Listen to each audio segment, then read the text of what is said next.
So thank you all for joining us here. We had planned a nice open house with large poster boards, arrowed pathway in the community hall. And like a lot of things in 2020, plans change. And so here we are, 100% virtual, excited to present some draft directions for the official community plan and zoning bylaw project. So while these look like the draft OCP, we're calling it the draft directions because we don't have that packaged draft document or documents ready yet, but we do have pretty much the bones here to get some feedback on and to explain to everyone here what that is and where it's come from too, because it's come from a lot of consultation, engagement, conversations with the community. So we have a 20-minute pre-recorded slideshow with audio that we created earlier today, and that will outline our OCP draft directions, and then will be available for questions. Amy and Michael, am I missing anything before we begin? Well, maybe since we have 12 participants, I would recommend, just for those who are new, whatever, that we just introduce each other. Why don't you start, and then we can go right into the video. Sounds good. I'm Jonathan Schmidt, project manager for the consultant team, charged with the Village of Valemount official community plan and zoning bylaw. Michael? My name is Michael Von Hausen. I'm directing the project overall. I teach at SFU and Vancouver Island University, and I also have a background in urban design and an extensive background in planning. I worked for the city of Vancouver for 10 years. And it's just such a real pleasure to work with the Village of Valemount. It's a precious place, and we want to help you along that way to a great plan. Amy? Hi, everyone. I'm Amy, and I'm the engagement specialist for the consultant team. While I have the floor for just a moment, I will just let you all know that I did attach a PowerPoint or a copy of the PowerPoint presentation to the chat function. So if you do want to follow along today, you can access it there. And Fraser, I'll hand it over to you. Hi, everyone. My name is Fraser Blythe. I am a planner and urban designer based in Revelstoke here, and I'm working with the team as well. And happily just figured out why my microphone wasn't working for the last 5 minutes. So looking forward to the night. Excellent. Thanks, Fraser. Megan, do you want to say a few words? Yeah, I'm the planner for the village and have just been working with these guys, so I'm here for the show as well. But yeah, we're pretty excited. This is coming, I don't know, this is kind of like our third-ish, second and a half event to gather public input, and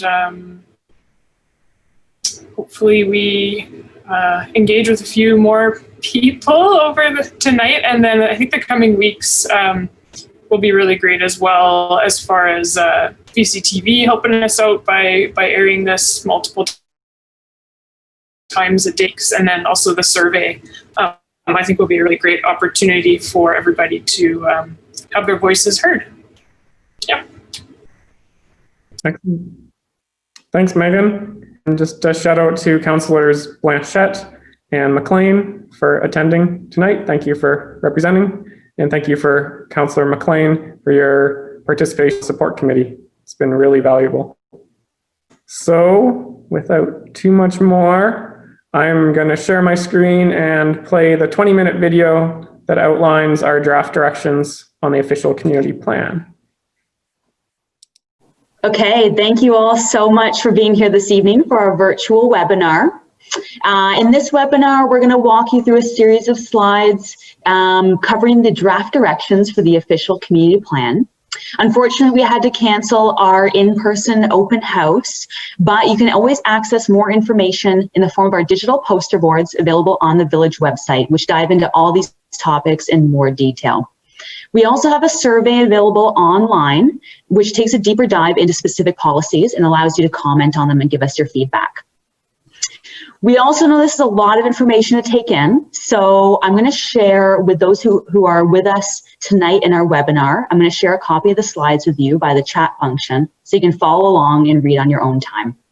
This evening we have Michael Von Hausen and Jonathan Schmidt to walk you through the draft directions for the OCP. So I'll hand it over to you, Michael. Thank you, Amy. Welcome, everyone. A pleasure to work with the Village of Valemount over the last 4 or 5 months. We're working on your official community plan. And one of the first questions, those of you who are new this evening to the process, is what is an official community plan? In simple terms, it sets the future directions for Valemount. It hasn't been updated from 2006, and it sets this vision for the next 15 to 25 years. So it's a very important catalyst to move the village towards its desired future. Next slide.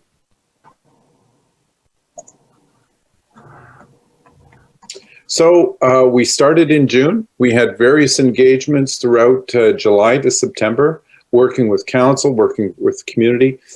Live in Valemount, we explored your wonderful village and started to sculpt your plan for you. Next slide.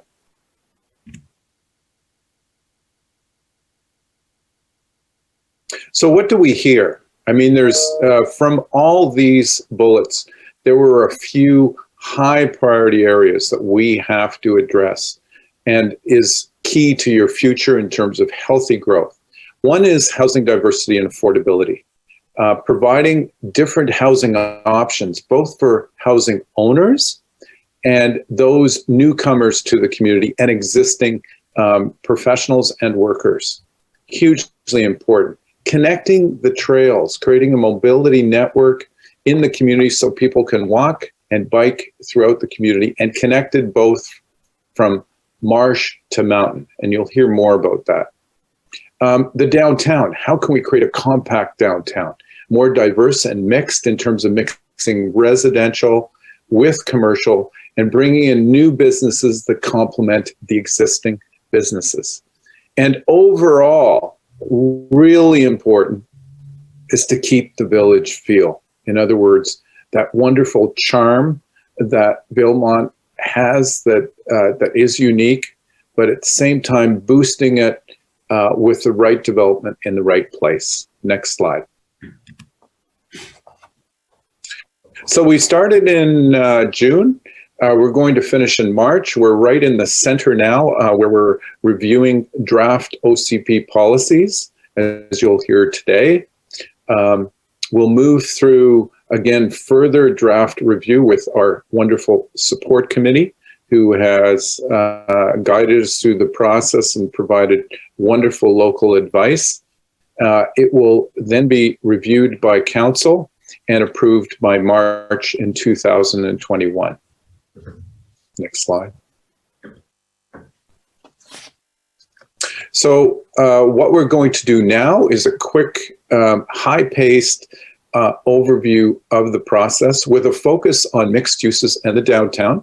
There are 2 guiding goals for the overall plan, 5 ingredients for success, and 14 priority actions. Next slide. So first and foremost, what are the ends or the goals that we're seeking? We want to first enhance the village for residents, most importantly, and then attract the next wave of Valemount residents. The question is, how do we do that in the downtown, enhancing its parking, its mixed use, and bringing in complementary new uses? Next slide. There are 5 elements or 5 ingredients for success. One is the stores, especially in the downtown. How can we, as I mentioned, how can we create a thriving commercial retail sector by adding complementary uses? How can we create housing diversity in the downtown, both vertically, that is over existing uses or proposed uses. There's a number of vacant sites. How can we create fun places in and around the downtown? Again, connecting it to the mountains and Cranberry Marsh, as well as the adjoining neighborhoods by trails and also providing additional parks. How do we bring jobs into the downtown and through mixed uses? And then how do we create a more substantial and resilient tax base so we can pay for this growth and improve the amenities with that? Next slide.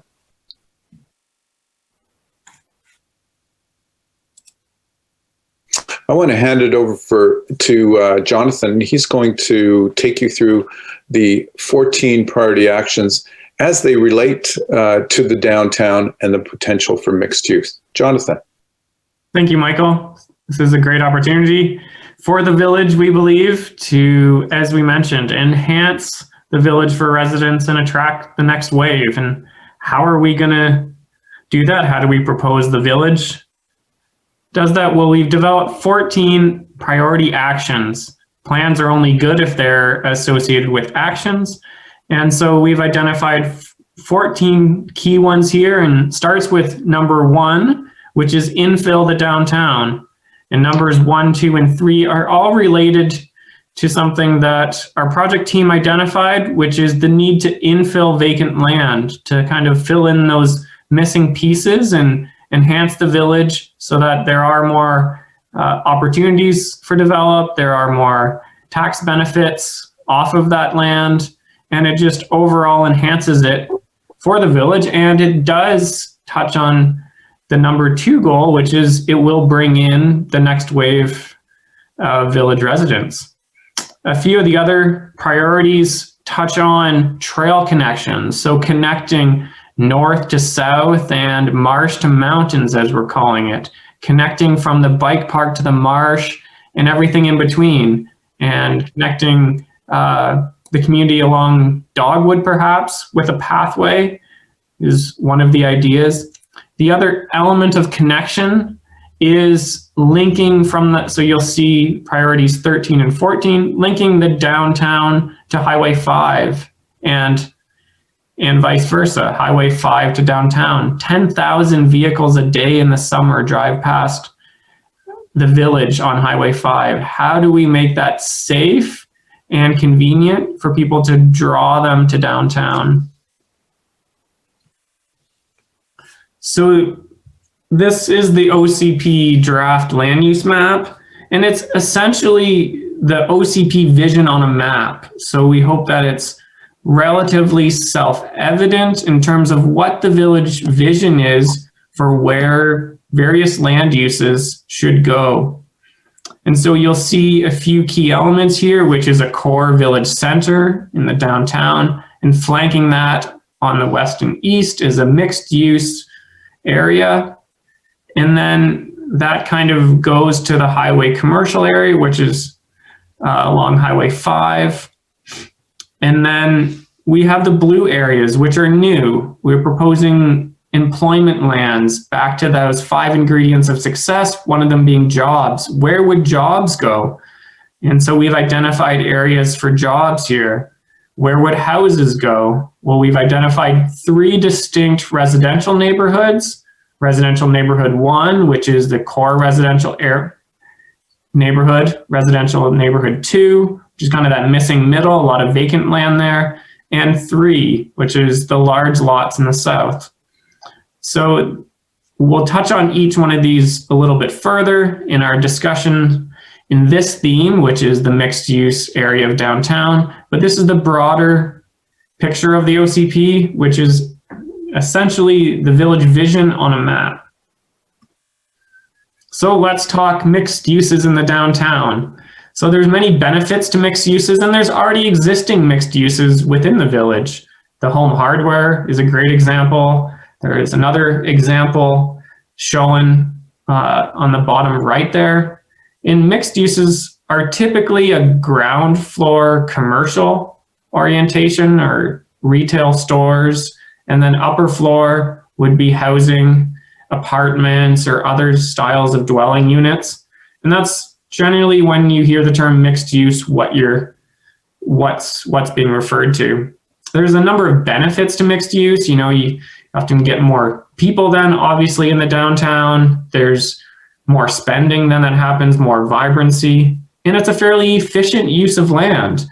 You know, you're building up instead of out, and you're enabling sometimes small business owners to live on the same property where they work. So they invest once, not twice. They're not paying rent to a landlord and then living in a house elsewhere. So there's a lot of potential benefits, both to an individual person, but also to a community.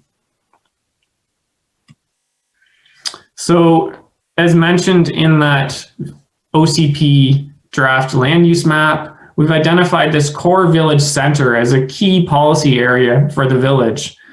And for each of these policy areas, we have an evaluation summary that you'll see on the left here, these bars, and it relates back to those 5 ingredients of success and how this land use area is evaluated or ranks in those 5 ingredients. So for the ingredient commercial or having stores, you know, this is your core area for commercial. And for residential density, it's on the higher end. So more apartments and attached housing forms would be in this area. There would be fewer parks and open spaces, obviously, because those are elsewhere in the village. You know, they're complementary to this area, but don't have to be necessarily here. Although there is the beautiful downtown Centennial Park. You have a high concentration of jobs and a strong tax revenue payback. And so the vision for and the purpose for this core village area is that it is the heart of the community, that it allows up to 3 stories for that mix of uses perhaps, or just for that efficiency and that vibrancy that you want in the core of your community. So what would one block of downtown look like if one new 2 to 3 story building that was mixed use is built every year the next while? So currently there are about 11 stores, 6 residential units, maybe 12 people living downtown. And so if we fast forward maybe 10 years and you see the image on the bottom there, you could, as a village, if you were successful in promoting the village center as an attractive area for future investment, you know, there's a possibility of maybe having 72 residential units in this area, maybe 153 people. And so that would be tremendous population growth, but you could also have an over doubling of the current number of stores in the downtown area there. So there's tremendous potential. We're not saying that this is going to happen this way, but just wanted to show you what the potential is with this idea of focusing a little bit on the downtown, focusing on mixed use, and drawing that into the right places where you want it in the village.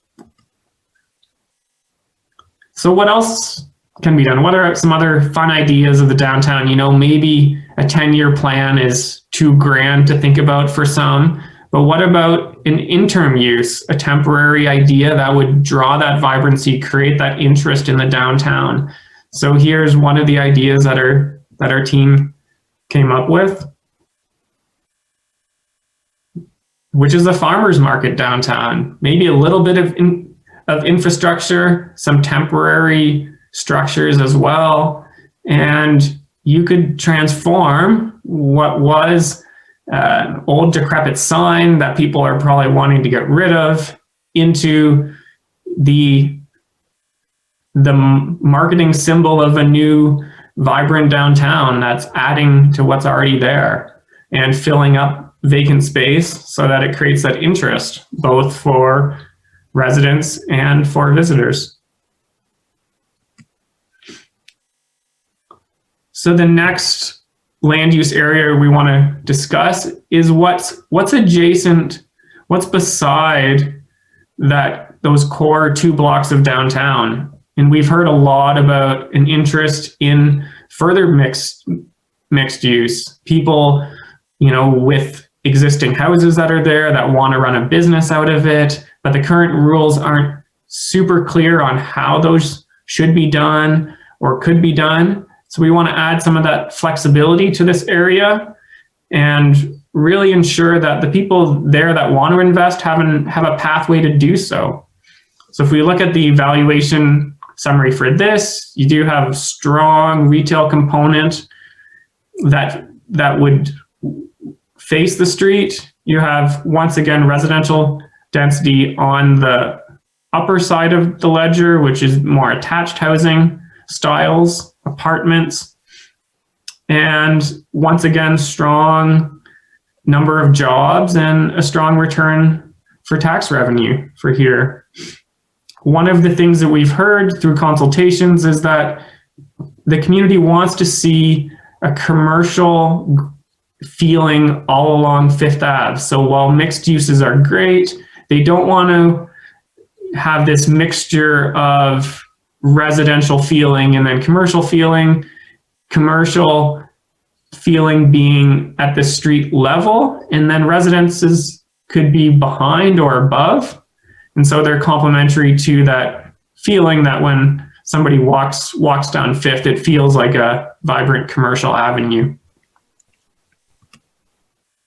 The next mixed use area that we're proposing within the draft OCP is Railtown. Currently, it's a bit of a mixture of not only uses and residences and stores and public buildings, but it's also a mixture of rules and regulations and policies. And so we're proposing to simplify that a bit by having an entire Railtown mixed use policy area. And it would be quite flexible, allow up to 3 stories for buildings, and try to promote a really interesting and eclectic mix of businesses, and maybe even to the side of small manufacturing, artist studios, and that kind of thing being here, so that it does have that kind of natural evolution that it's currently undergoing. And we think that's really exciting and want to build on that. So we really want to know what you think about these 3 proposed downtown and mixed-use areas: the core village center, the village center mixed-use area flanking the downtown core, and then Railtown mixed-use. Do these reflect your vision for these areas and your vision overall for the village?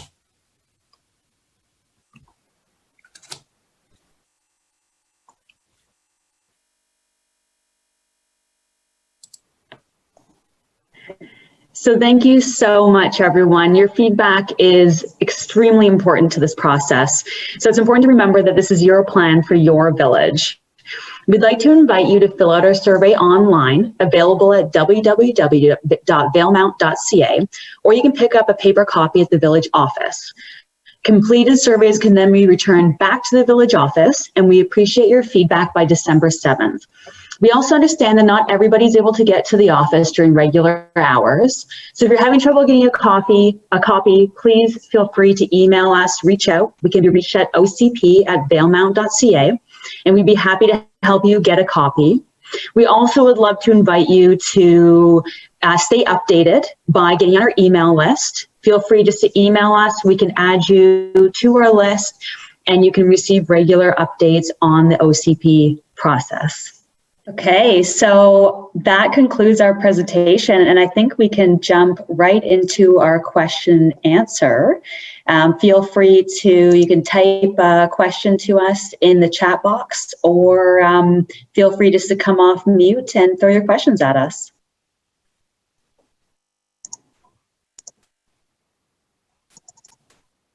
Don't be shy. I know there's some burning questions out there. Hi guys, so I really like the idea of the farmers market. I love that. I'm also just wondering about parking. for grocery stores, for the residents? How does parking fit into your new plan? I'll hand it over to Jonathan. Jonathan has been addressing that in some detail throughout this process, not creating a management plan, but creating some recommendations and strategies for you, Holly. Yeah, we've discussed that quite a bit through the project with various citizens and council members, because we know that that's been a burning topic for sure. And so one of the ideas that we have is to create a draft, what we'd call it. It's not a parking strategy, but it's some almost like this. It's some draft directions of where to give council some ideas. And because it involves some control over where parking could be restricted, but also some potential investment of where a parking area could go for RVs and for snowmobile trailers, etc. We've sketched out some ideas, but we're hesitant to throw those publicly before we vet those through council, because we know it is very sensitive. One of the policy ideas is to ensure that if there is any limitations or reductions in required parking, that be offset with a cash in lieu fund, and that cash in lieu fund could go to such things as a parking study, or kind of more practically in some ways, a designated parking area for those RVs. So it's been in the planning world kind of in vogue to require less parking on private developments, but that just pushes the problem onto the street. And you do want to promote investment by maybe reducing the on-site requirements, but you don't want to let them off the hook. So maybe instead of requiring 10 parking stalls on a site, you get the developer to provide 5, and then provide 5 in cash. So at a set amount, whatever council wants to decide it. And then that money is set aside to identify an area, pave it, have some signage, and as well as perhaps the bylaw enforcement. If you're gonna say, go park here, well, then you have to say, don't park over there, wherever over there is. And that, we've heard the bylaw enforcement piece is a concern too, because your bylaw enforcement is stretched. And there's probably nothing worse than being the bad guy giving people in a small town parking tickets. So it's a super sensitive issue that we're trying to handle delicately, and we apologize for the lack of detail in what we've provided. I have provided some further ideas to Megan and team, but it just wasn't for public consumption at this point. Okay. All right. Megan, well, I don't know if say too much more. Yeah. Just to add to that, I worked on numerous downtown plans, and no matter what the scale or size, everybody has they say they have a parking problem, but it's really a parking management challenge. In other words, where cars, and in this case, oversized vehicles and their trailers fit into the program of the downtown. So one of the things that would be excellent is to actually work with the owners and tenants in the downtown area and those residents around it to really, one of the things is to get boots on the ground and understand the extent of the management problem, and then sketch out different options seasonally, especially during peak months, in the winter season where you're dealing with snow and so forth.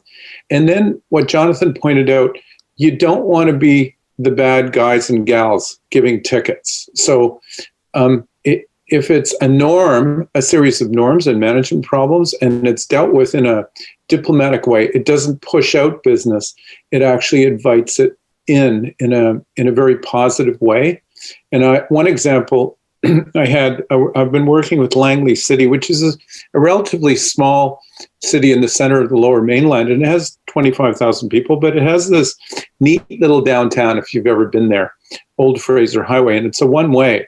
And I remember being out there with the director of planning, and the parking enforcement officer was out there putting new labels on the signs. And I said, "Oh, so what are you doing?" He said, "I'm extending the free parking from 2 hours to 3 hours because we want people to stay longer in our downtown. And the 2 hours isn't quite long enough because they can't do more than one thing. They can go to lunch, but then they can't go to the dentist.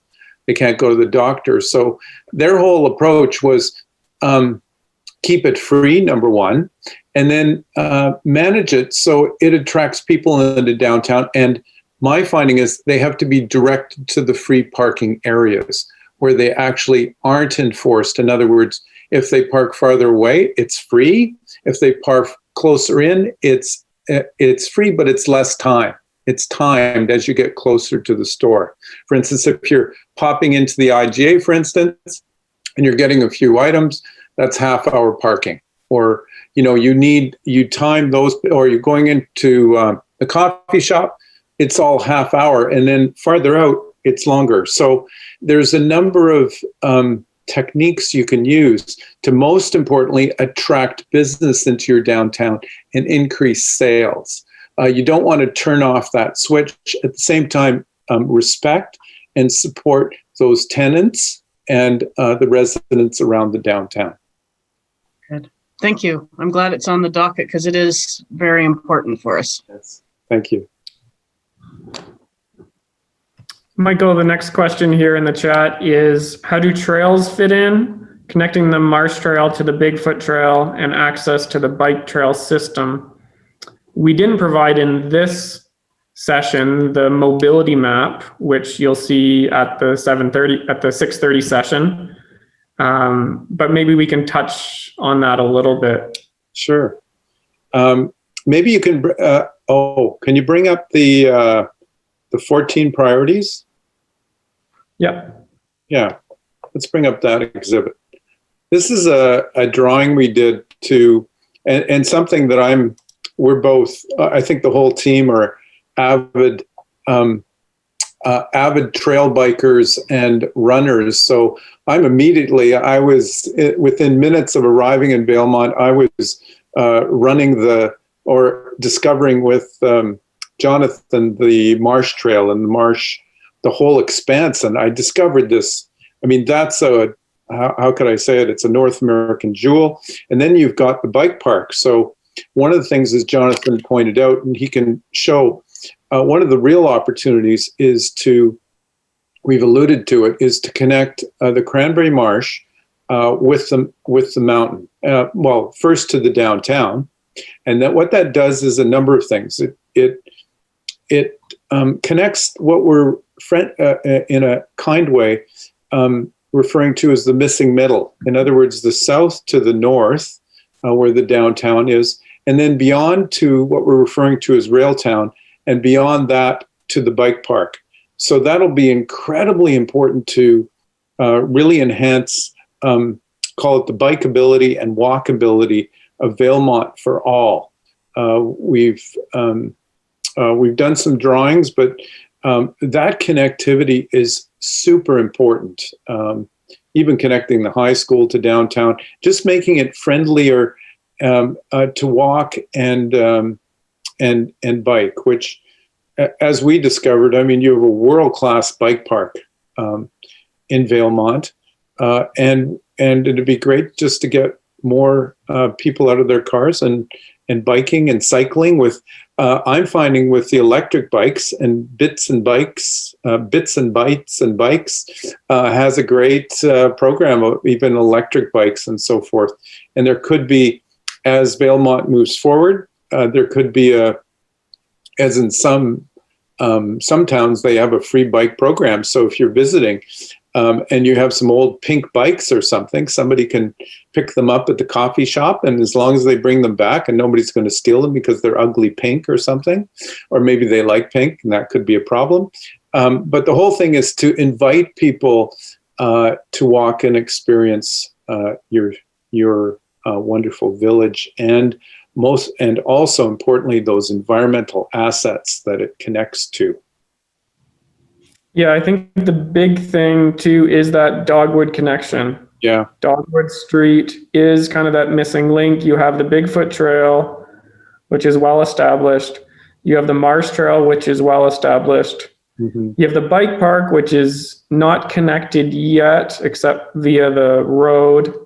But that can kind of come longer term, perhaps. But the big piece that I think is missing is if Dogwood Street had a pathway, which we've sketched out previously, and that's in the other presentation, that really is a key connection. The right of way is available there, so there's enough space. It's just a matter of figuring out how to find the money to get that done, and the will and desire of it.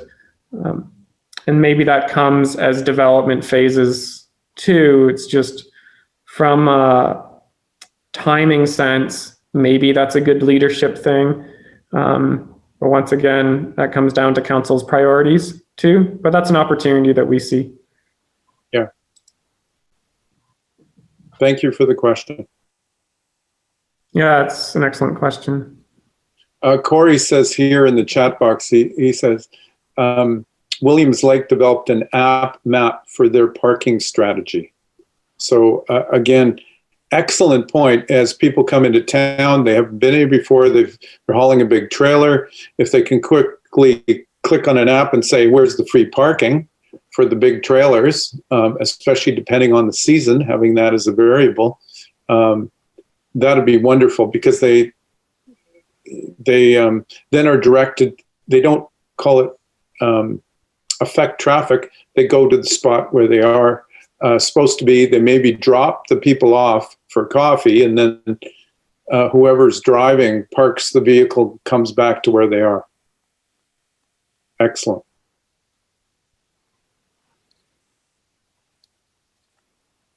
Any other questions, comments, likes, dislikes? Where did Railtown come from? Because that's, I work at the library over in Railtown, and I'm just wondering where that name came from and if we're going to change it. I'll hand that I'll hand that hot potato over to Jonathan. Chicken. And then come back to me and rebound. Exactly. Because it was Michael's idea. Well, I think the story is with Main Street. You called it. Yeah.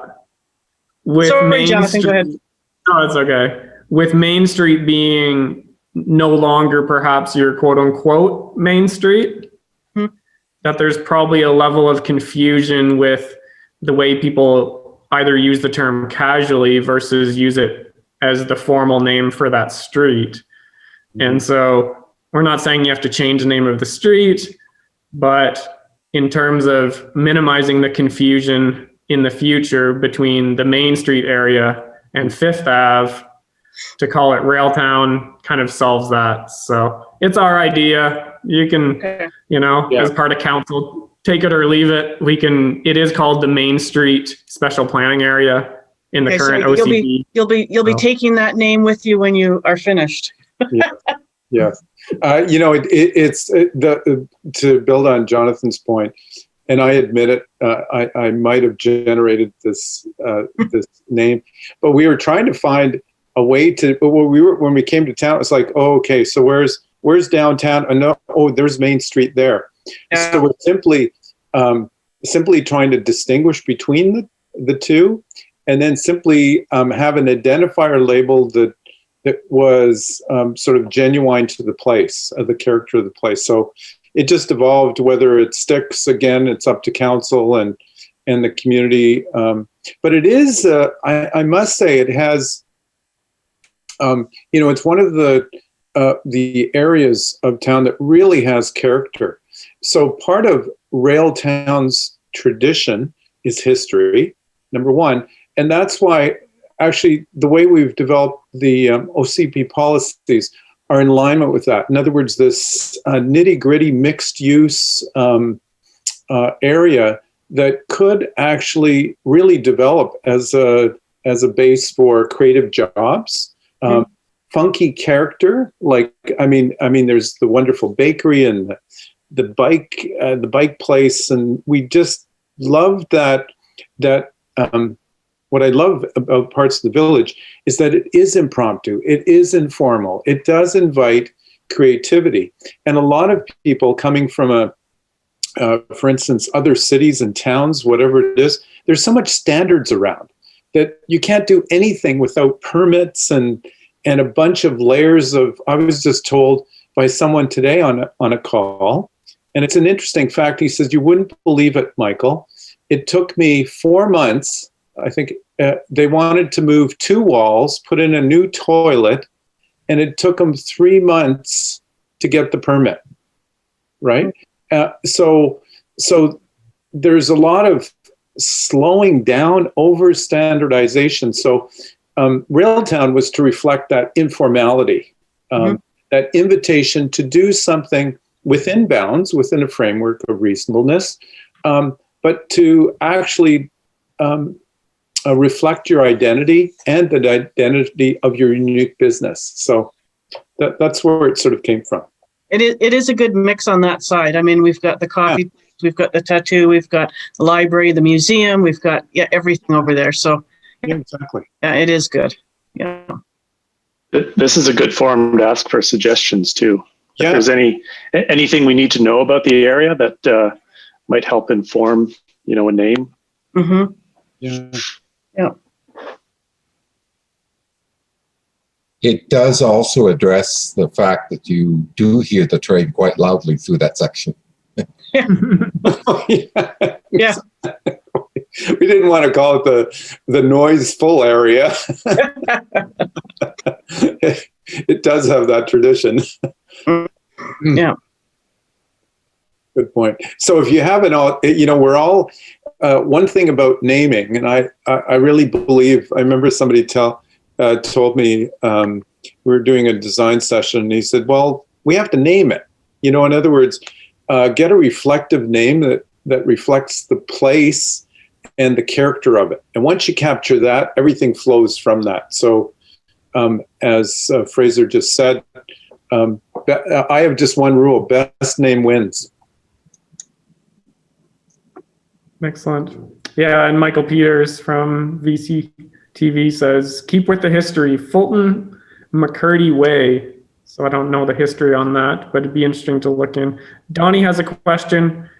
It's a very good question. I wondered how Commercial Drive became grouped with Railtown, as it seems to have little in common and is separated by the tracks. Yeah. So it's a good question. Yeah. In terms of, it almost goes back to our original impetus for the direction of the OCP map.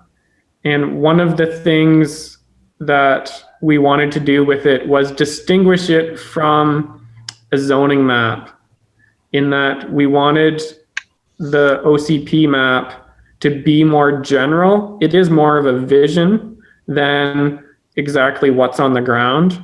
And so in that sense, we didn't want a whole bunch of areas. And so with that, we had to group things together that were relatively similar. Could you bring the map up? Because it'd be great to look at it, because it's just a little, I discovered that little nook myself, and I remember I was with you, I think, and I have to walk down there. I think those are commercial uses. And I really liked how they, that juxtaposition, how they fit in and they didn't fit in, but it was part of a whole dynamic, call it diverse village character. And because it's just a discrete, there we are. Yes, I guess we had a choice between this Commercial Drive being up over here on the west side of the tracks, being kind of maybe part of a village center mixed use, or being part of a Railtown mixed use. Mm-hmm. And so these are some of the hard decisions that we make when we draft these up, and we're open to ideas. So it's a very good question. Yeah. It was felt that that Commercial Drive does have some mix of uses. It is kind of adjacent to some residential. There's some residential within it, I believe. And there is a mix of commercial uses there. And it's not quite as retail focused as, say, Fifth Avenue. So when we think of the Village Center mixed use, that's the intention, is that it's more, doors open retail. And Commercial Drive, as I understand, is a little bit more your offices and shops and that kind of thing that might fit better with the vast variety of uses kind of along both sides of the tracks here, even though it does face inward to the residential core. So I think it's a very good question, Donnie, and we can continue to explore what the most appropriate land use area, and then we will even discuss eventually the proposed zoning for that area so that it really fits in with the proper vision. Yeah, Jonathan, to build on that, I think the last thing we want to do is stymie employment, creative employment, and that those little transition areas. I call it the gritty part of Village. I guess they could be what we call in legal terms legal non-conforming, but it would be nice to recognize them as part of a conforming use versus. Because we want to invite very creative employment options in the village. And the last thing we want to do is have an adjoining neighbor push a business out that is, as Jonathan says, non-threatening, traditional. It's a shop residential use that's quite creative and not in the traditional terms. Large and imposing with noise and so forth. So again, these, as a colleague of mine says, if you design the edges, everything falls into place. And this is one of these edges that we have to continue to discuss and find out how it fits. And again, being inviting rather than exclusionary. And I don't know what that answer is. Donnie, you're the expert since you live and work in the area as well as Holly. Yeah, and Corey says just in the chat, I like Commercial Drive as part of Railtown. More flexibility and some non-residential uses could provide some sound buffer from the train for the residential areas. So it's a good point. The non-residential, you're not there at night, not there in the morning, there in the daytime, and maybe that's okay. You get used to it when you're working there easier, perhaps. I don't know. We can continue to explore that. Yeah. And then Donnie says, not living, working too loud all night. Yeah. Question from Alan. Any thoughts on a new trail along environmentally protected area along the Swift Creek banks, connecting the visitor center to downtown core to utilize the existing parking lot that's often empty? Maybe Fraser, I don't know if you're okay touching on some of this in terms of trail planning. I'll bring up. It's reminding me we have 5 minutes until the next presentation.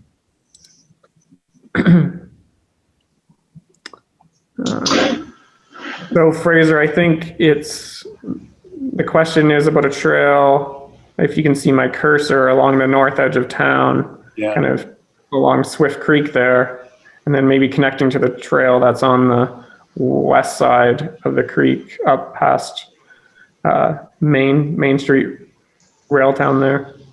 Yeah, so we did our best to map and discover existing trails as much as we could. I don't know if this is one that's existing, perhaps, or maybe it's just a desire to see that. I think from a use standpoint, it fits. There's a bit of a challenge in that the trail would dip out of the village boundary. for part of it. So, you know, in the OCP, we can't really talk too much about a trail that's not within the bounds of the plan. You know, I think there's, I'm trying to remember the name of the park there on Swift Creek where everyone goes to watch the salmon, but you know, it does seem like there's a nice connection along Swift Creek all the way up to the, I guess, still informal Swift Creek Trail on the north side of Main Street. So I think it's a good idea. You know, we can look into it a bit further. We do have a bit of a draft trails map put together. So yeah, I think it's a great idea. It's something we'll look into for that, and we'll just have to work out that whole connectivity issue. I know there's some private land issues too on part of that trail, but good idea. I'm just going to jump in. I know we're short on time here, but I just wanted to mention one of the things that we've identified that we do need to do is create a bit of better signage on the existing Bigfoot Trail, because technically the Bigfoot Trail does start at the visitor center and goes underneath the overpass along Swift Creek and then backtracks and then goes along Fifth Avenue. But there's no signage that would show you that that is what it's supposed to do. So I think that's a great suggestion, and it's actually like already a little bit in place, and it's just really the easy part would just be to draw people's attention to where that actually is and where it goes. So just a little side note, it doesn't go along the creek once it's over because of private property essentially, but it does connect the visitor center to the downtown with a parking lot that you can walk all the way there. So yeah. Neat. Well, if there's not any more questions, we have 2 minutes now to log off, and then we have to log into the next session, which is a different Zoom call, unfortunately. And so that's just our technology here, because we gave out the links to everyone. So we have to follow our protocol so that everyone has a chance. So we hope to see you at the next session. If you would like, it's a little bit more focused on the residential areas and get at a little bit of that Dogwood Trail or Dogwood Street Trail idea as well. So thanks so much, everyone, for coming. This is great. Hear all your questions. This will be a great sort of overview of some of the planning topics that we've been going through for the official community plan. Once we're done, we'll do a question and answer. This presentation is a little bit longer than the one that we just ran through, but you'll get lots of time to answer, to ask questions, and we'll dive into some of those topics. Also, at the end of the presentation, we'll have a bit of information on our survey that we have available on the village website. So we're excited to get feedback from all different community members. So it'll be a chance for you to get involved. Also, one thing I didn't mention during the last webinar is that we also have a series of posters available on the village website, which dive into these different land use designations in more depth. So I encourage you to have a look at those. You can just download a PDF package from the website. And it'll just be some great background reading. It complements the survey quite nicely. And so with that, Jonathan, I'll hand it over to you to jump into our presentation.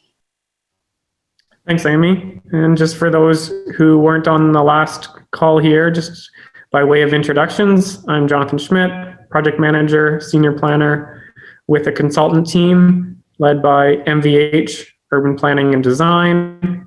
And that's led by Michael Von Hausen, who we also have on the call, who's the key director of the plan and the project, and Amy Clark, who was just speaking, is our engagement specialist. We have Fraser Blythe as a planner and urban designer as well. He's here, and we've been working closely with village staff like Megan and Silvio, and council as well. We have councilors Blanchette and McLean on the call tonight as well. So thank you everyone for joining us. We have a 30-minute presentation that was pre-recorded. So we want to make sure we worked out some kinks. that was pre-recorded earlier by our team. I'll be playing that soon, and then we'll have questions after. Michael, anything further before we begin? No, nice brief introduction. I just note that I think we have 15 participants on now. I think a few more than last time. So welcome new participants. As Jonathan pointed out, this will be a bit longer. It was actually our first try at it this afternoon, but hopefully you'll enjoy it just as much. Back to you, Jonathan. Thanks, Michael. So I'll share my screen here and play the video. And write down your questions in the chat as you see things, or with pen and paper, and let us know them later. Hi, everyone, and thank you so much for being here tonight for our virtual webinar. Tonight, we're going to walk you through a series of slides as an overview for the draft directions of the official community plan. Unfortunately, we had to cancel our in-person open house, but you can access more information in the form of our digital poster boards available on the Village website. We also have a survey available online, which takes a deeper dive into specific policies that we'll be reviewing tonight. So this evening, we have Michael Von Hausen and Jonathan Schmidt to walk you through the draft directions of the OCP. So I'll hand it over to you, Michael. Thank you, Amy. One of the questions that everyone normally has is, what is official community plan? In simple terms, it is about guiding the future of Valemount, the village of Valemount, for the next 15 to 25 years. The last OCP was last updated in 2006. So that's about 14 years ago. And the great thing about an official community plan, it sets a long-term vision for the community. And it's a really key document for council to refer to when there are development proposals or when there are proposed changes to the village in terms of development. Next slide.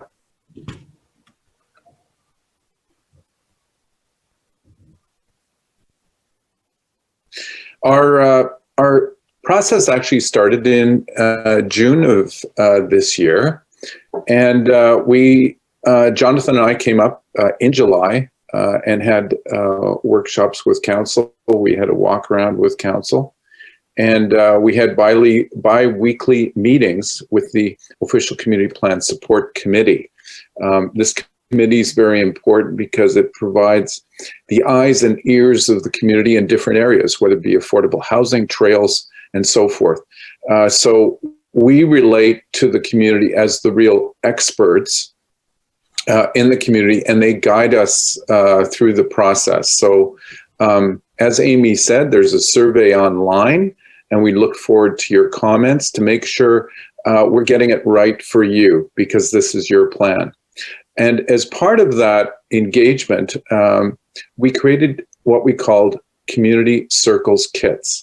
And these were available online, and we handed them out at our meetings, especially in September, when we had a lunch stroll on Fifth Avenue. We had a council visioning workshop with council. We had also an outdoor community visioning workshop on September 15th. We reached out to the elementary schools in terms of workshops, and I know feedback from both Amy and Jonathan was great. The great interactions with the young children, and they are our leaders. So very important in terms of having their feedback in these, as you'll hear from Jonathan, draft policies. Finally, on September 16th, we had a big reveal where we worked in the community through these 3 days, and we did drawings and concepts based on our interactions with the community.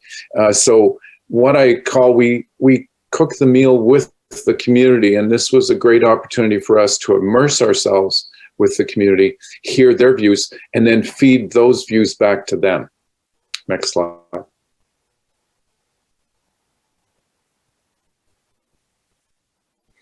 Very important is to listen to the community and feedback to you as community members what we heard.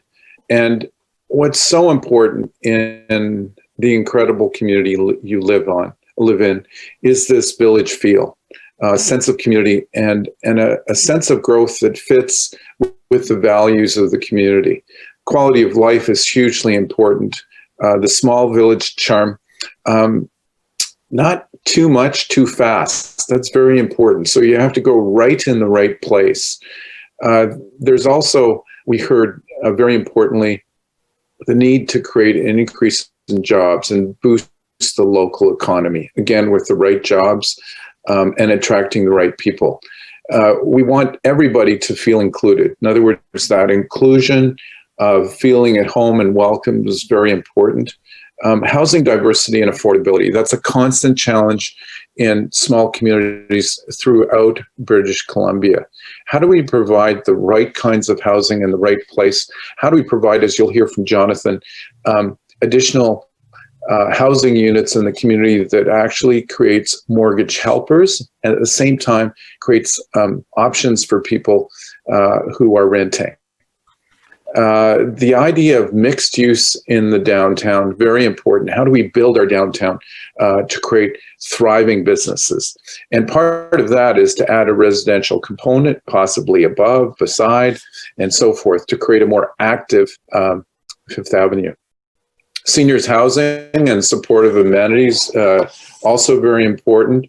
The idea of connecting the trails, the Bigfoot Trail, to what we call the Marsh to Mountain Trail, really connecting people on foot and by bicycle in the community, because that's what it's noted for, and to create ease of access without using your car. Completing the road network. As we know, there's roads that are all paved, some aren't. We want to complete that road network so the village is easily connected from north to south and east to west. We want to connect the trails to the downtown. As you'll see, we've got a proposal for a Dogwood Street Trail, which is an excellent opportunity to connect the south community to downtown and the mountains beyond. One of the major issues that continues to come up with every small community is the idea of parking in the downtown area, especially with larger vehicles coming in with snowmobiles and so forth. That parking management is hugely important to maintain convenient parking and invite tourists into the downtown. As I mentioned before, to create a vibrant economy, you need to create job creation. And we've looked at a new designation called employment lands that invites people into the community to create their own businesses. We also have to build on what is working. So one of the things we try to do is place keep and place make. In other words, we keep the best and we add on to that to create the right mix.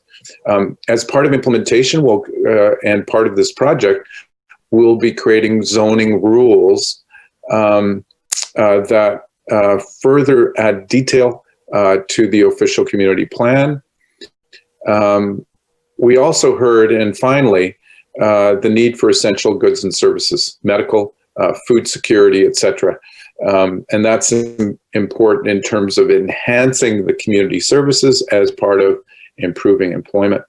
And finally, regional improvements in terms of connectivity by bus. In other words, people without transportation can get around the community and connect to Prince George and Kamloops easily. Next slide.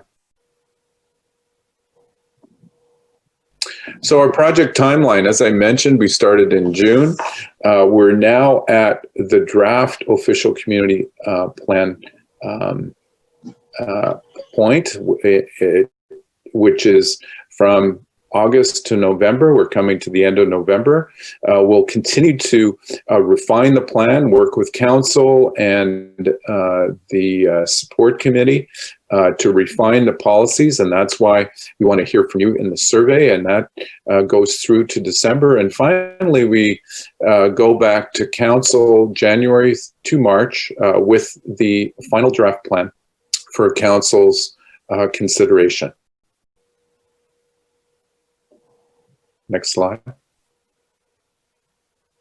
So what we want to do now is give you a high-level view of the OCP. 2 guiding goals, 5 ingredients for success, and Jonathan will walk you through the 14 priority actions. Next slide.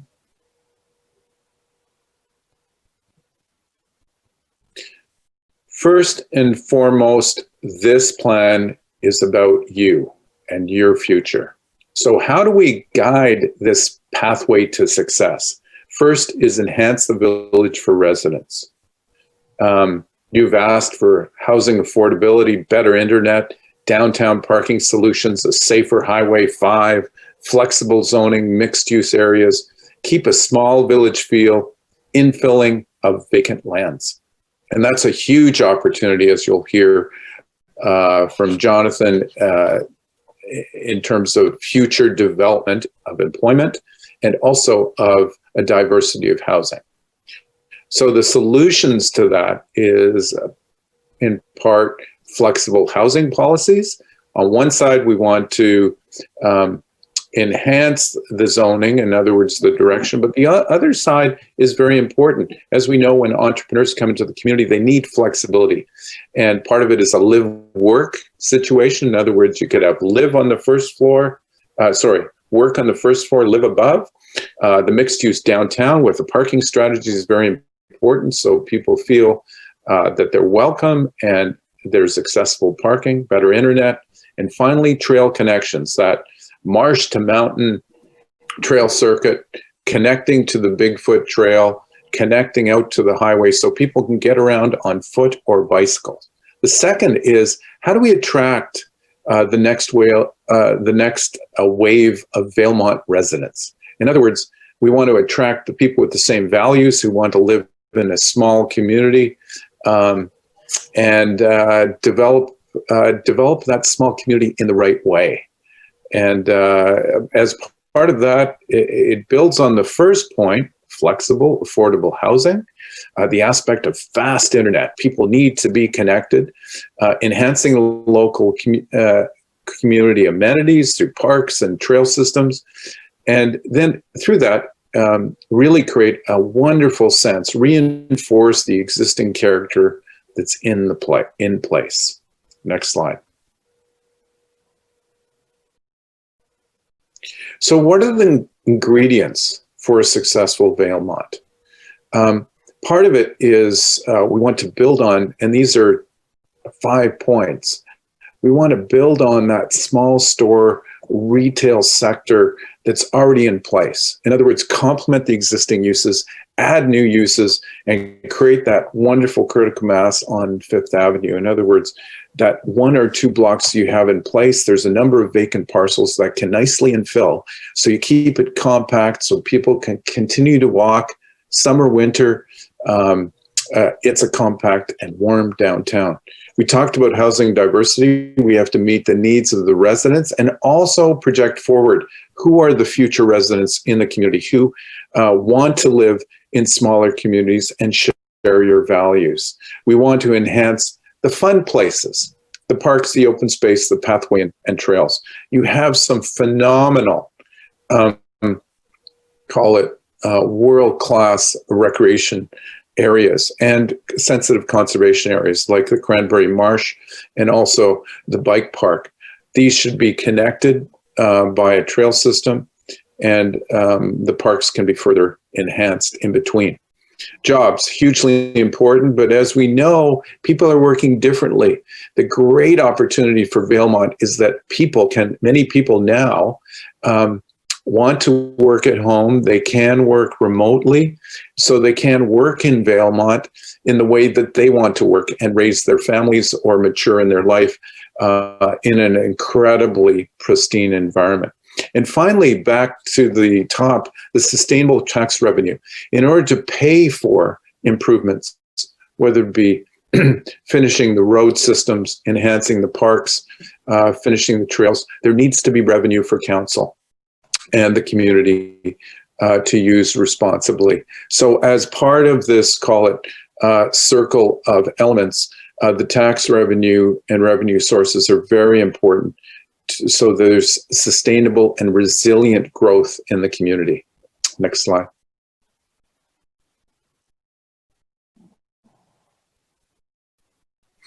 So I want to hand it now over to Jonathan. He's going to walk you through more of the details in the draft official community plan.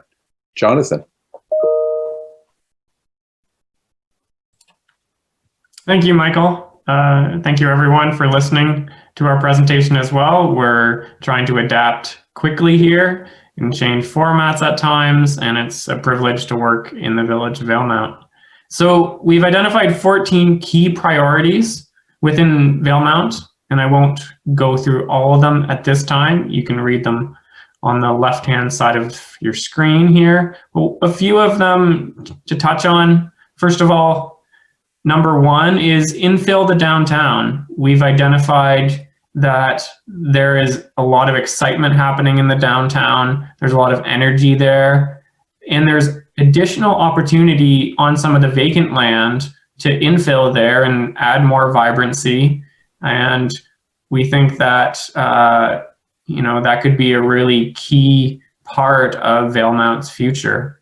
Number two is similar. If we did, as a project team, an analysis of vacant land within the village and determined there's a significant amount of vacant land, but also just vacant single-family lots or duplex lots within the core residential area. And one of the priorities would be, hey, can we figure out a way as a village to fill in those vacant lots, maybe through incentivization or flexible zoning rules? And so that's priority number two. Number three priority is master plan some large vacant parcels. So what we consider the missing middle, kind of north of 13th Ave, but south of the core residential area. You have large vacant areas of land that could be filled in. A few of the other elements of the priorities include trail connections, as Michael had mentioned. We have this exciting idea of, and it's kind of a phrase that we've developed as a team that we hope catches on, which is a mountains to marsh or marsh to mountains trail network. I think the village is quite privileged to have the beautiful marsh area as well as the beautiful bike park and the mountain hiking areas. And so connecting those completes a trail network for the village eventually, we hope. A few of the other priorities here. Number 7, I'll just touch on plan infrastructure. So we've heard a few stories where developers come to town or residents wish to redevelop their property, and the infrastructure, the water and sewer or the roads just isn't there yet. And then the onus is on the resident developer to upfront that infrastructure and build it.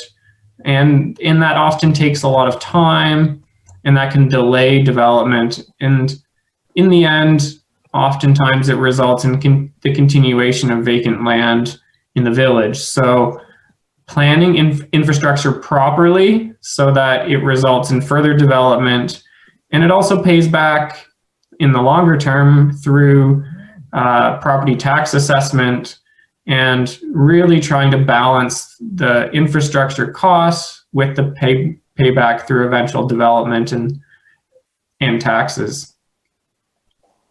If we move over to number 14 on Highway 5, as Michael touched on. There's a few of our priorities, number 14, number 13.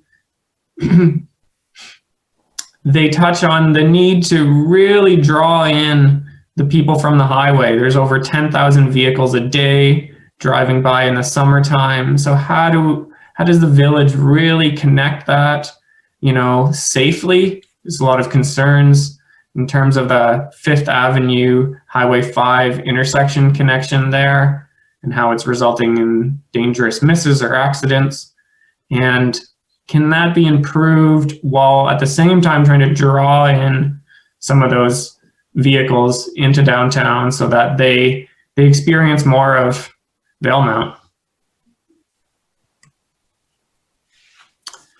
This is the draft official community plan land use map. It's really the key piece of the OCP in many ways, although it in itself doesn't explain a whole lot, because we need to further explain what each of these areas means, what their purpose and intent is, and I'll go through that, as well as what are the policies within each area. So to just focus in on a few things of how this map has been developed and some of the key features of it.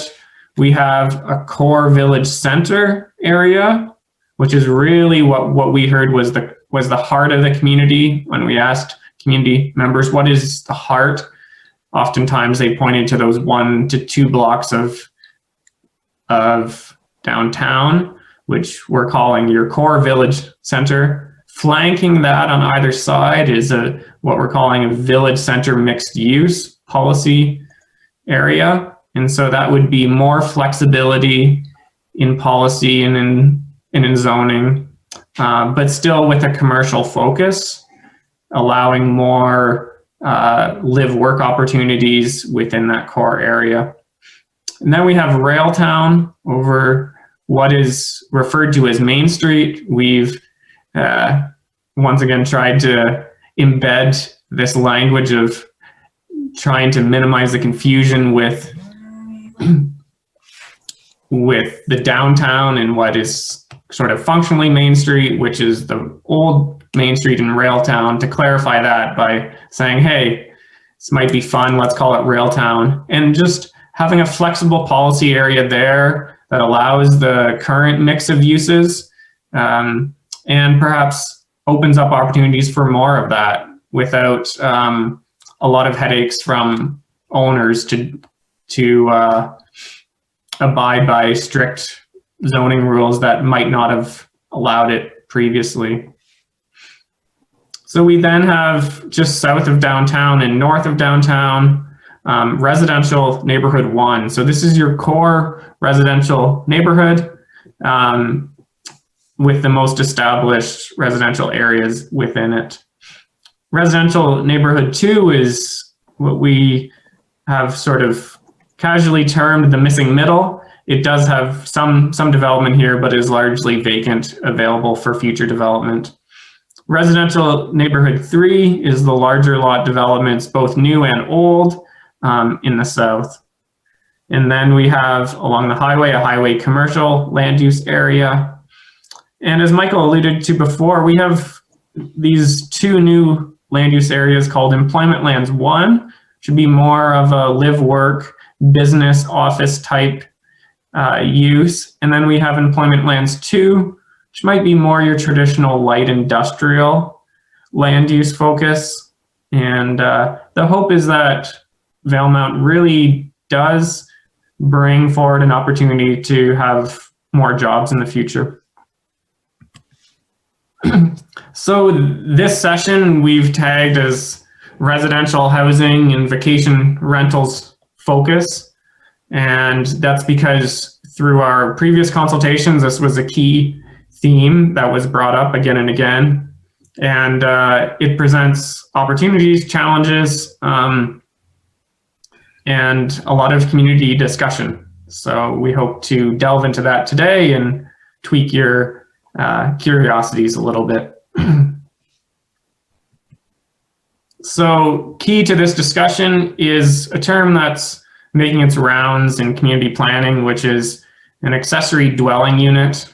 And in essence, it's anything that is a dwelling unit that is smaller and supplementary to the main house or the main dwelling unit.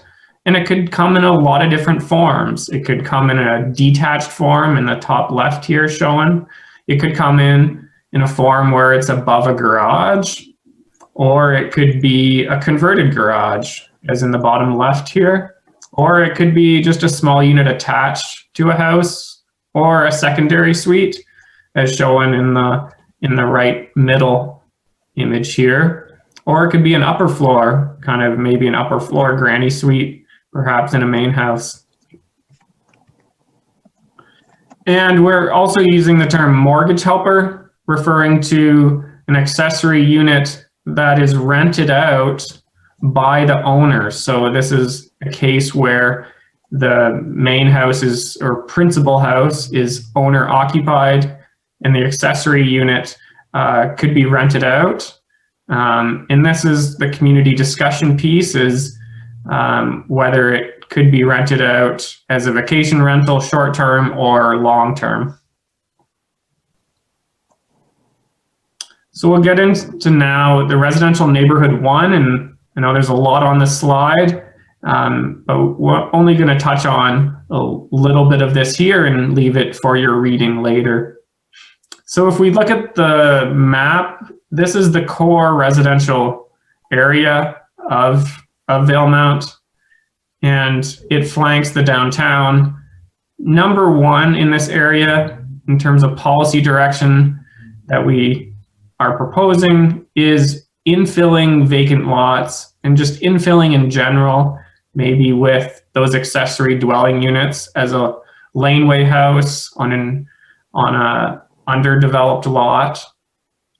And so the policy direction is really to promote that, to promote infilling of vacant lots and allowing short-term vacation rentals if a main house is owner occupied. So that's draft policy direction number 2. And that's a key discussion that we would like to have with the community. The evaluation summaries you'll see for each land use here, they touch back on those 5 key ingredients for Valemount that we identified, which is, how much commercial and retail do you need as a community? How much residential density, of housing affordability and diversity? How many parks and open spaces? How many jobs? And the tax benefit. So in this case, residential neighborhood 1 has, doesn't have any commercial because the commercial is within 5th Ave that it flanks. It has a reasonable level of residential density. And we really want to touch on maintaining the parks open space and enhancing them. That's available here. Jobs in this area, there will likely be some folks working from home, so there'd be some jobs and some tax revenue benefit, of course, from this area, but it's relatively moderate as proposed from residential areas. Residential neighborhood 2, this is, as we termed it, kind of that missing middle, and we hope that it develops as complete communities. That's the real purpose and intent here, is that these vacant lands that are future development opportunities develop with housing diversity in mind,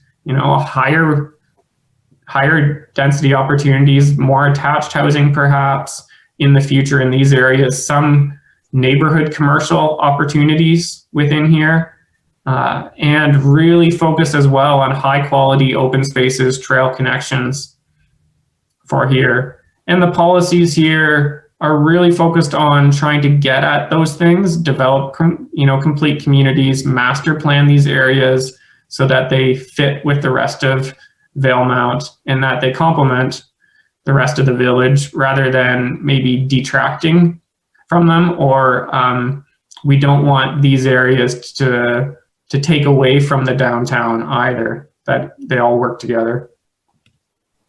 residential neighborhood 3, it's mostly built out in the sense of subdivided. There's still opportunities to infill larger lots, perhaps, maybe with accessory dwelling units. And there is a little bit of vacant land here, but this is a land use area that focuses on large lots, focus on great open spaces and connectivity, and proper design and setbacks from the marsh, from Cranberry Marsh is really important here.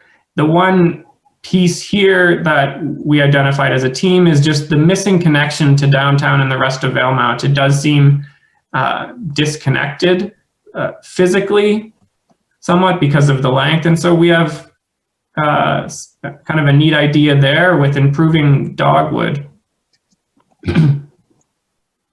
So one of the key questions that we want to ask in this topic session is, how should the village regulate vacation rentals? The village could be less restrictive, which encourages development, reduces vacant land, increases taxes.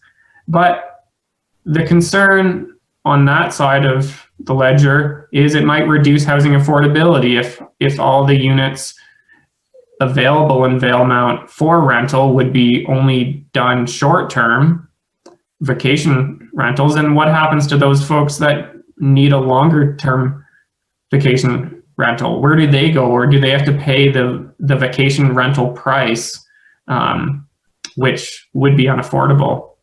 More restrictive, so if you're on the side of the village being more restrictive, the benefits are that it secures existing stock of rental housing, so it doesn't fall into the trap of lacking affordable rental housing within the community. But on the other hand, it could discourage new development of vacant lands. So we want to really hear from you as the community in terms of where you want to be on this spectrum. And this is one of our design questions, planning questions, is how do we connect the RN3 area, the large lot residential area in the south, to the rest of the village? And we like visuals and inspirational sketches. And so our team, and this is a sketch by Michael, which is to improve Dogwood Street.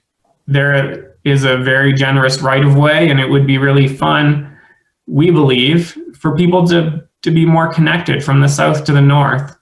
And this would also be part of this bigger vision of the Marsh to Mountains trail connectivity. So this is our big question to you as a village resident and participant. What do you think about the village's 3 proposed residential areas identified in the OCP draft? No? Do you like the vision and direction, the policy direction that we've proposed as a team? Is it on side? Does it align with what you think, should be there? What do you think should be tweaked? And now I'm going to hand it back to Amy to close off.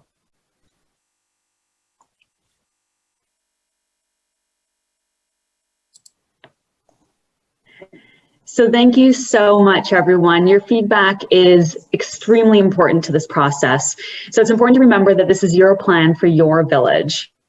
We'd like to invite you to fill out our survey online, available at www.valemount.ca, or you can pick up a paper copy at the village office. Completed surveys can then be returned back to the village office, and we appreciate your feedback by December 7th. We also understand that not everybody's able to get to the office during regular hours. So if you're having trouble getting a copy, please feel free to email us, reach out. We can be reached at ocp@valemount.ca, and we'd be happy to help you get a copy. We also would love to invite you to stay updated by getting on our email list. Feel free just to email us. We can add you to our list, and you can receive regular updates on the OCP process. So again, thank you so much for joining us this evening. We look forward to hearing from you, and don't hesitate to reach out. We're now going to move into our question and answer session. And so I'll open the floor. If anybody has any questions, feel free to type them into the chat, or you can just come off mute and fire away.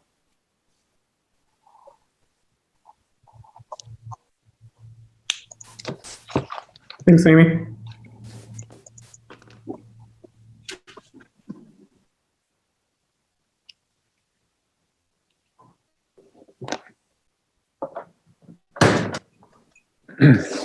Oops. Please don't be shy. If anyone has any questions, just jump in there.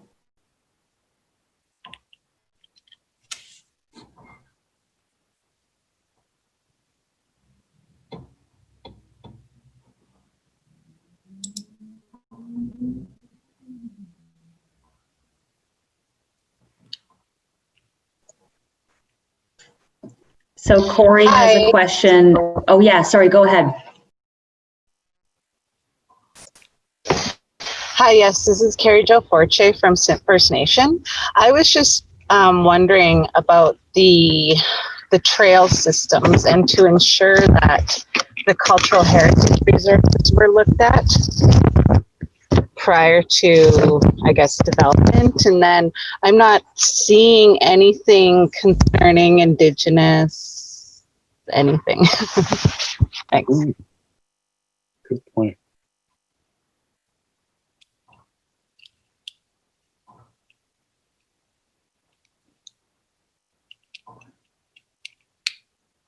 But I did do the survey and do the full survey online earlier today. Mm-hmm. Mm-hmm. Excellent. Thanks, Carrie Jo. Yeah, we'd be happy to chat further on that in terms of questions on Indigenous investigations prior to like trail connections. This is still pretty high level at the OCP level. And so if they're breaking new ground, they'd have to go through the process there. And we definitely be interested in chatting more with your nation. Mm-hmm. You know, For sure.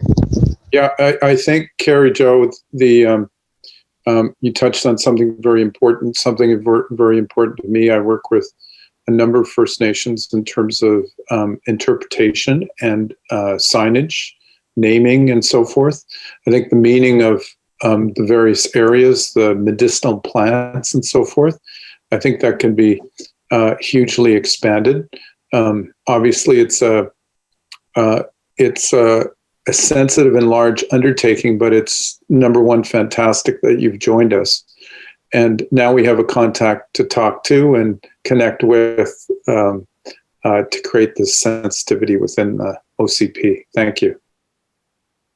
Yeah, one of the things that was identified during the past process was trying to engage the Indigenous communities around the village more intentionally, and we've been reaching out and trying to do that. So we're great to have the connection and would like to explore that, as we're not finalized a draft yet at all. As I explained sort of in the previous session, this is the draft directions. And so this doesn't mean that we have a document or documents ready yet that are drafted. These are the early directions. We have the key pieces, kind of the bones in place of what we've heard and what we're thinking the direction is. However, there's lots of ways to explore new ideas, integrate other ideas. And one of the pieces that was identified at the outset of our project was to get the Indigenous storytelling that was added into the existing OCP in a more intentional way. So we'd love to chat more on that. I don't know if Megan has anything further as well. Not really. I agree with everything you guys have said. We have been having a little bit of a challenge actually finding the right contact within the Sint First Nation. So Carrie Jo, if you have any recommendations for who we should be talking to, I would love to touch base with you on that, because the contacts that we have we've exhausted some of the contacts that we have. So we're looking for any opportunity to engage with this First Nation, essentially. Yeah. Oh, for sure. Yeah, just contact myself at the band office. Actually, we're getting a new phone system installed tomorrow, so it's easier by email. Oh, great. Thank you. Awesome. Thank you. And I think SIMP Council would probably want a separate meeting if we could, once we're further down the line in this process. That would be great. Thank you. Yes. Yeah. Thank you. I'll definitely reach out to you. Yeah, that's great. Excellent. One comment from Corey is regarding the trails. I'd like to see some trails behind the high school, linking Bevan Crescent and the Marsh Trail at the end of 17th Ave. So I think that's great. One of the things we didn't touch on in this session, but have talked about, is the high school, what we kind of refer to as the high school site, the vacant kind of 65 acres there, the site of the seniors housing project, hopefully, if it's moving ahead still. And just what an opportunity that is for even more than just seniors, and perhaps adding a trail there as well would be great. Yeah.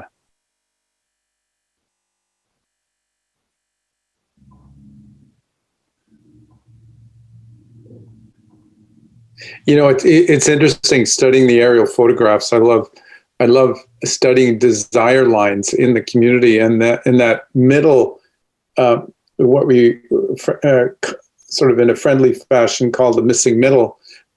There's a number of trails through those open spaces that reveal the kids, you know, from the high school taking shortcuts and so forth. I mean, we all grew up, and the shortcuts were the most fascinating part of our experience walking to school.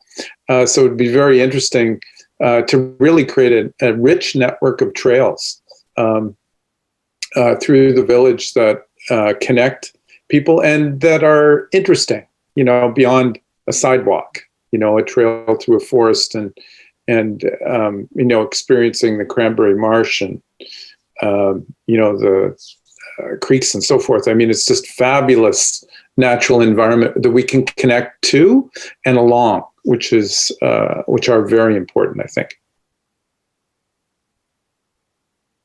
We have another question here in regards to, from Alan. Per the draft zoning map, will the current R3 zone adjacent to the village core amalgamate with the current R1 zone as part of the RN1? What will the increased vibrancy at downtown mean to this area in terms of traffic management? And just a little clarification, and I'll bring up the draft OCP map here. Just bear with me.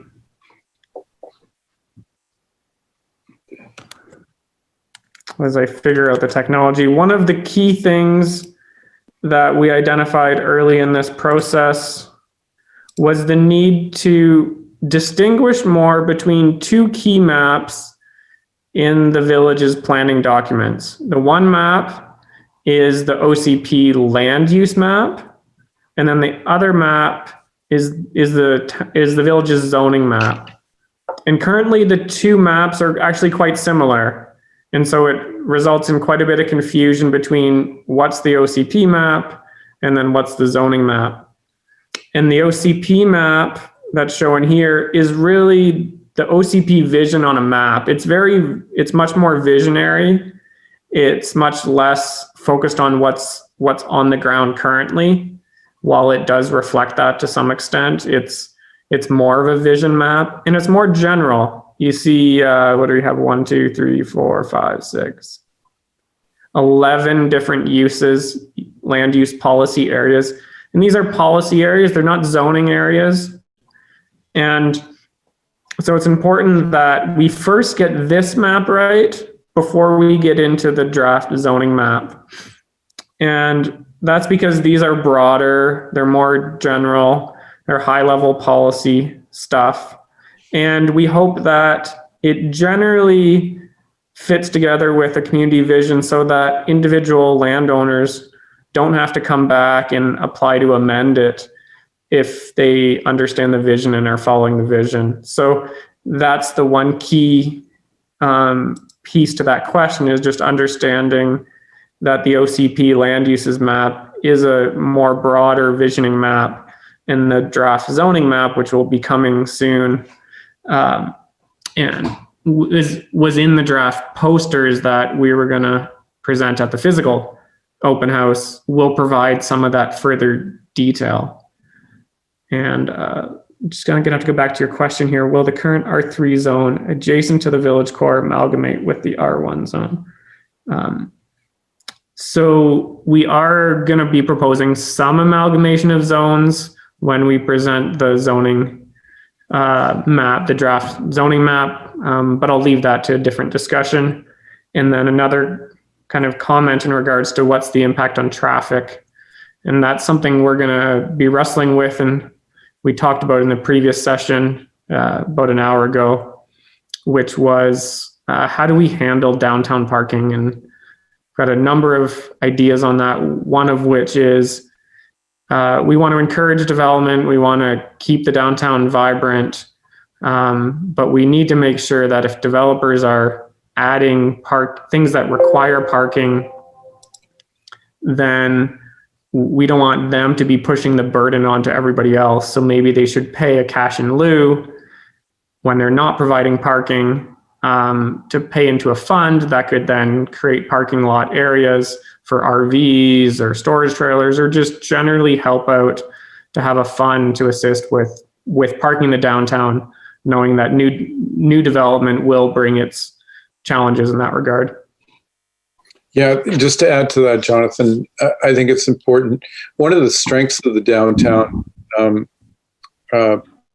or the village of Valemount is that it's actually designed in a classic, what I call a gridiron street pattern. So you have multiple access points and you have multiple egress points.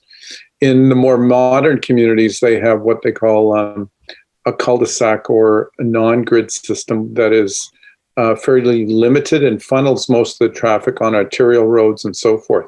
I think part of the ingenious, what they call the democratic grid, is that you have multiple access and egress points, and the existing capacities, I think, of the more major streets are there, so it shouldn't so much impact the local streets.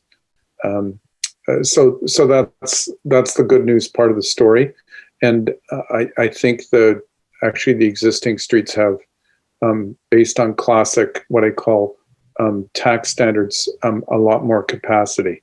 But as you know, again, we have to be sensitive to the local neighborhood and the existing level of traffic, that it's quiet, it's dark sky policies. We don't want to change that character.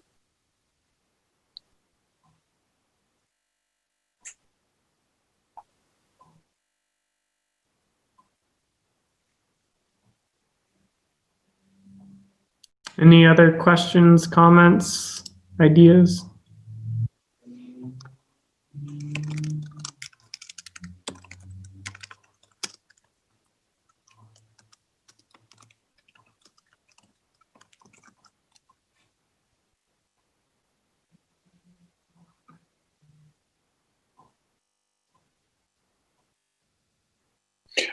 Jonathan, one of the things that we didn't show or reveal was the gateway. And I'm wondering if everybody has seen that. And if we can, two things on my mind is a reveal on the trail network, because there's been a number of questions from Alan and others on the trail network, and completing sort of missing links.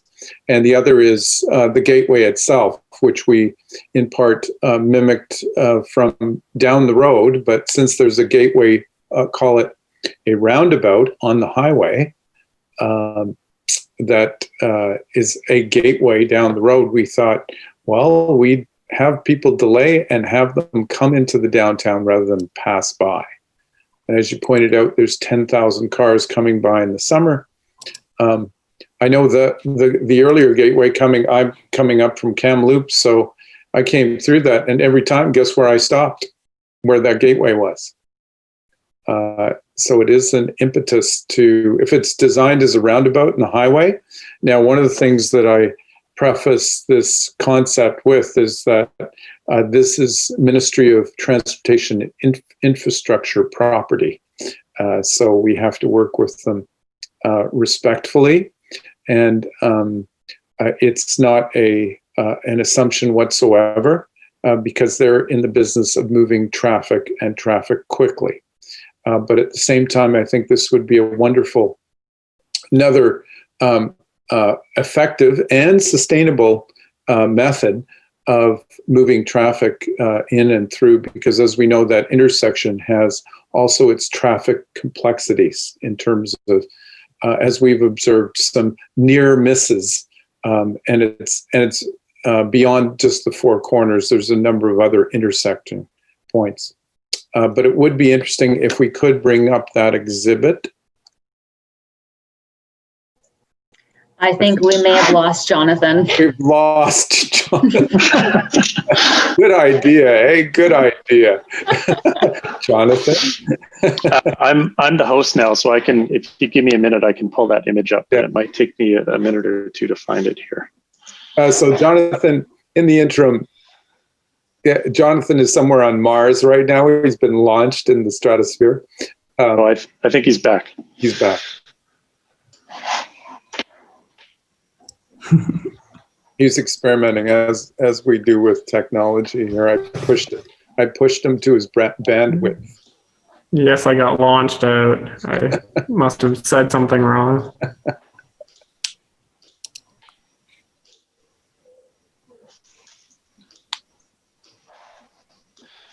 Jonathan, we were just talking about the roundabout, so I've just fired you those two sketches from Michael. Excellent.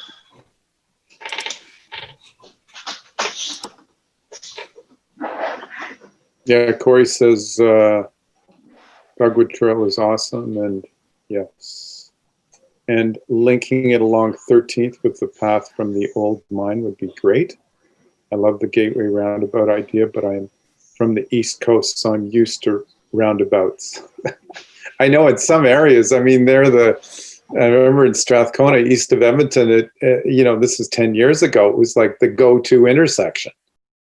At the time, it was in any neighborhood, but this is a highway, and it has highway volumes. So it could be quite sensitive, but it depends on the performance of the Wells Gray Park Gateway.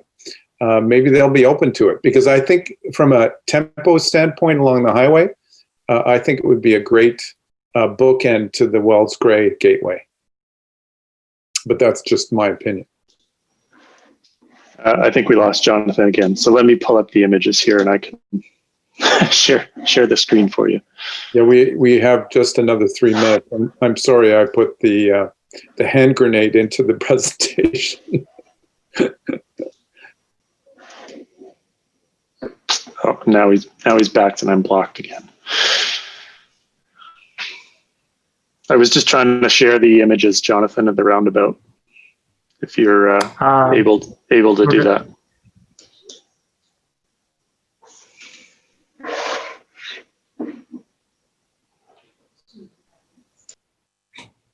So while Jonathan is attempting to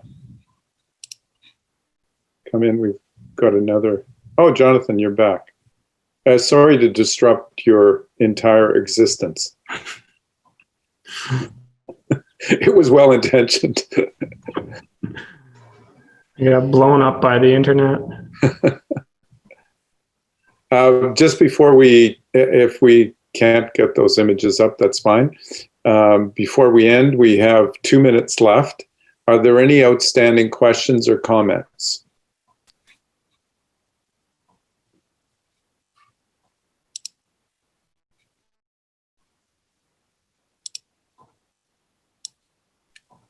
I just would like to say thank you for all the work that you've done up to this point. I think it's a great start. I'm really looking forward to more public input. I think we really need to get the public's views and opinions on everything. So whatever we can do to get them to come out and give us their input, it'll be invaluable. But thank you to this point for everything that everybody's done, because it's really looking good, and it's exciting to think about what we might be looking like, in a few years. Yes. So thank you. Thank you. We're really enjoying. Somehow, I'm so excited about this process. The team, Megan's support us. All the staff, Silvio. There's just with council. There's a good energy and positive move forward. Wayne's been the city administrator has been incredibly supportive and actually commented on the plan and we're really enjoying that engaged, committed aspect to plans, because in sometimes other municipalities, it's just another paper chase, and it's, it just lands in the wrong place with still good intentions, but people are too busy or distracted, and it doesn't get the focus. And I'm just really excited and happy to be part of this team.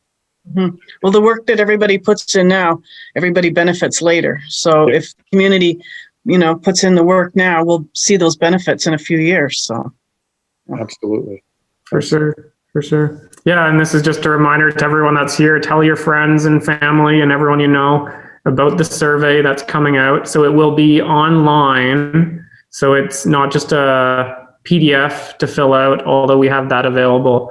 It is with the village's new online engagement platform, which is pretty slick. So you'll see a lot of images you saw tonight with then questions underneath. You can quickly answer them, go through them, and then get to the end. And then we'll compile the feedback, bring it back to the support committee, to council, to staff, and that'll help shape the plan. It's your community. We've got ideas, but we want them guided by the community so that they're grounded in your village and they're specific to you for that future. So, Amy, can you just give another little summary of the survey that's going to be coming out, the platforms available for filling it out? Yeah, absolutely. So as Jonathan mentioned, we do have a great platform on the village website, which has some specific policies we've honed in on. Everything's accompanied with images and some information on the purpose and intent behind the policies.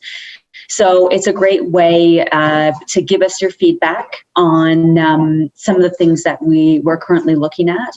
So we encourage you to go to the village website and interact with that survey.